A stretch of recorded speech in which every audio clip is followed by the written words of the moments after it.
Okay, let's unpack this. Most of us, I think, have probably felt that shiver down the spine. You know, when you think about opening a letter from the IRS. Oh, absolutely, that envelope. Yeah, that ominous envelope. Especially if you suspect there's a bill inside. It can just, like, trigger this immediate wave of panic. Total panic. It Yeah, feels like this huge, insurmountable problem, doesn't it? it really does. Like your whole world is about to collapse. It's a very natural human reaction, Yeah. a perceived threat, right? And the IRS feels pretty formidable. Totally. But what's fascinating and what we're digging into today is that this initial panic, it often hides a really crucial reality, something sources like TaxAssurances point out. Which is? Well, Yeah. that the IRS is actually quite a bit more understanding, more approachable than you might think from that first wave of fear. Okay, interesting. So the mission for this deep dive, then? Yeah, our mission is to cut through that anxiety. We want to use the insights from, our sources to give you a clear, kind of actionable path forward. Right, for when that dreaded tax bill arrives. Exactly. Turn that scary scenario into something, well, manageable. That's what we're aiming for. A shortcut, maybe, to understanding your options and, the immediate steps you can actually take. Mm-hmm. Because let's be honest, when that big bill lands, your mind doesn't just wander. It sprints, like straight to the worst case scenarios. Oh, for sure. Garnished wages Yep. Taking money from your paycheck. or seized bank accounts, Yeah. funds just frozen or gone. Right. Some people probably even picture, like, agents knocking on the door. It feels incredibly scary. It does. Like your financial stability is just poof, gone. Yeah. And that's really where the first big insight comes in, a real aha moment for a lot of folks. Okay. The source material explicitly says the situation is less scary than what it appears to be initially. That's scary. Right And now. crucially, it points out the IRS is not going to start bank accounts right away. Okay. So that image of them immediately freezing everything, It dispels that. It Yeah. takes down those most extreme, paralyzing fears right off the bat. that's huge. It's not about immediate, aggressive punishment. The IRS's main goal, it's compliance. It's long-term collection. Right. They want the money eventually. Exactly. They want to resolve the debt. They don't necessarily want to just dismantle your financial life overnight. Think about it. Aggressive stuff like seizures. It's costly for them too. Takes Yeah. time. Never thought of it that way. So they actually prefer working with taxpayers who are willing to, engage. Understanding that, it changes the whole dynamic. That is a huge relief, honestly, because so much of that initial terror comes from the unknown. Yeah. Right? Imagining the absolute worst happening instantly. Exactly. So, okay, if the immediate panic is often maybe overblown Mhm. and they're not just looking to swoop in and take everything, what are they actually looking for? When someone gets that bill, how do we tap into this understanding you mentioned? Right. This brings us to a really, really crucial concept. It's good faith. Good faith, okay. The IRS's understanding, it isn't just automatic. It kind of depends on the taxpayer actively showing good faith. Showing it. How? And the source, TaxAssurances, is pretty clear on what that actually means. It's about being proactive, consistent, not hiding from the problem. Oh. Think of it like demonstrating a genuine willingness to deal with it. So it's not about finding some secret loophole or needing to pay the whole thing off in one big chunk. Not necessarily, no. It's really about consistency and communication. You got it. That's surprisingly straightforward, isn't it? Yeah. It means you don't automatically need a huge lump sum just to start fixing things. Yeah. Just the commitment to, engage. Precisely. So what does that consistency look like Yeah. in practice? Okay, so the source outlines a few key actions, things that signal good faith. First, making payments on a fairly regular basis. Fairly regular, but They specifically mention every month as a really strong starting point. every month. But Now, this doesn't mean you have to pay the full amount due each time. That's important. right. What if you can't? Even if you can't pay at all, making a payment of some sort is seen as a powerful signal, a really good indicator of good faith. So, even if it's small.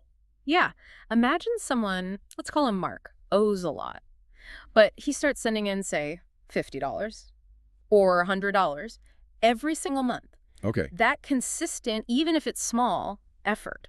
It shows the IRS he's not ignoring them, he's engaged. He's trying to resolve the debt with what he has right now. And that house. That commitment significantly reduces the chance the IRS will take those more aggressive steps because it shows there's a path to getting it resolved without them having to bring out the big guns, so to speak. That makes a lot of sense. It sounds like they're looking for partners in sorting it out, not just targets. That's a great way to put it. Partners in resolution. Okay, so beyond making some kind of regular payment, what else counts as good faith?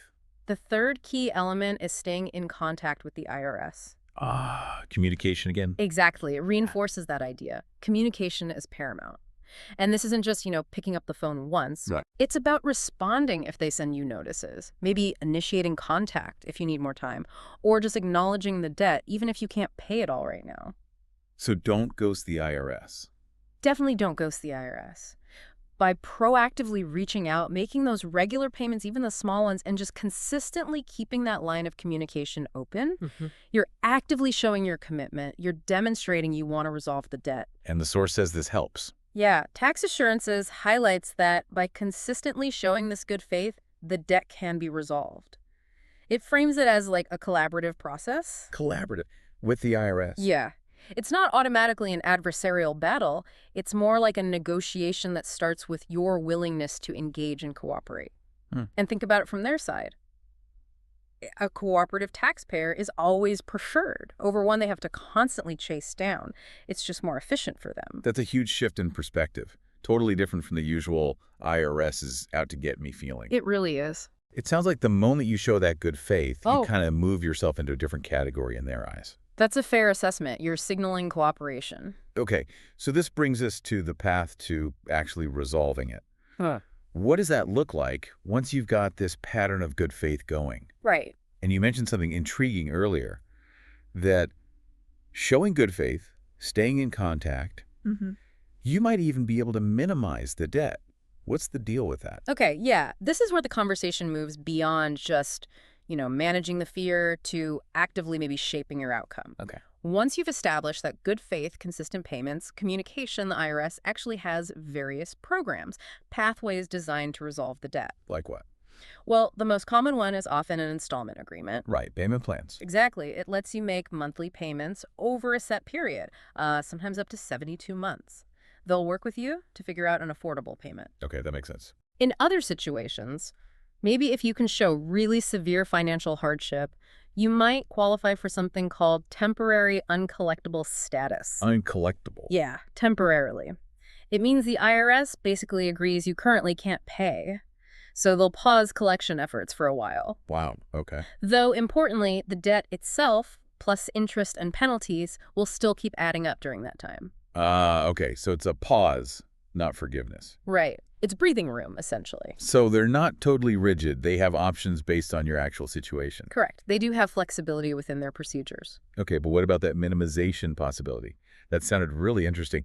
How does that even happen with, IRS debt? Right. That's the intriguing bit the source touches on. It mentions having some things where you can look to have it minimize. Minimize the actual amount owed. Potentially. Now, it's really important to note TaxAssurances kind of flags this as another conversation. Okay. So not diving deep into the how today.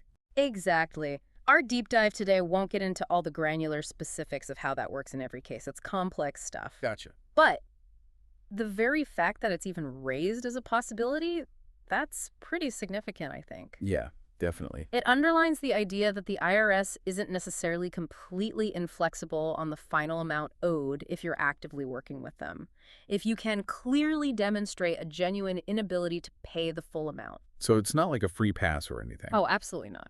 But there are scenarios where that good faith, combined with a really clear picture of your financial reality, can open doors. It seems that way. It sounds like it can lead to a kind of sophisticated negotiation, really, based on facts, your situation, and that consistent effort you've been showing. Okay, wow. This really changes things. Which leads to a big question for you, listening right now.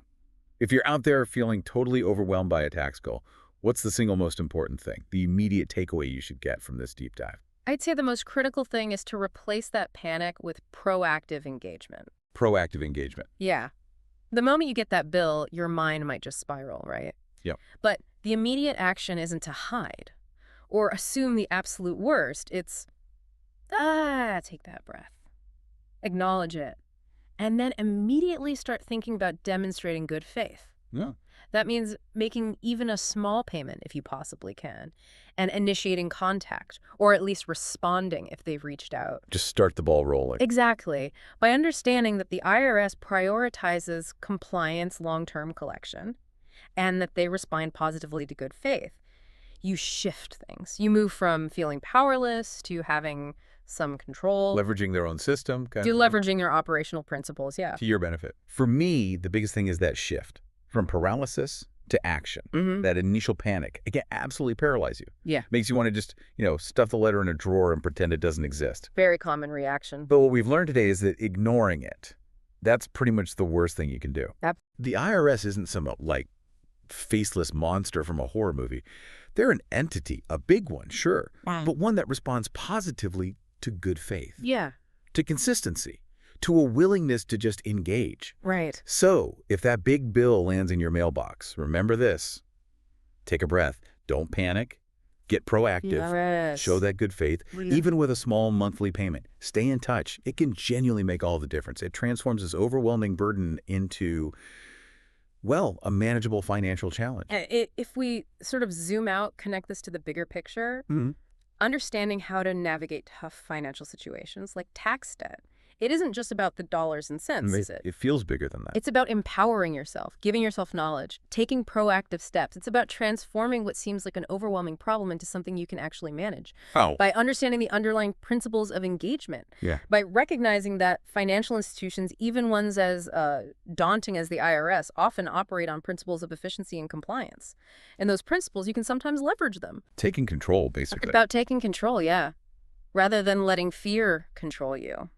So, a final thought for everyone listening. What stands out to you about this deep dive? Maybe it's that surprise, realizing even the IRS operates on communication and good faith. Or maybe it's just the simple, consistent power of taking small actions to tackle big problems. Yeah. Think about how this approach, prioritizing good faith, proactive communication, how might that apply elsewhere? Maybe other areas of your financial life. Or even other difficult conversations you might need to have. Something to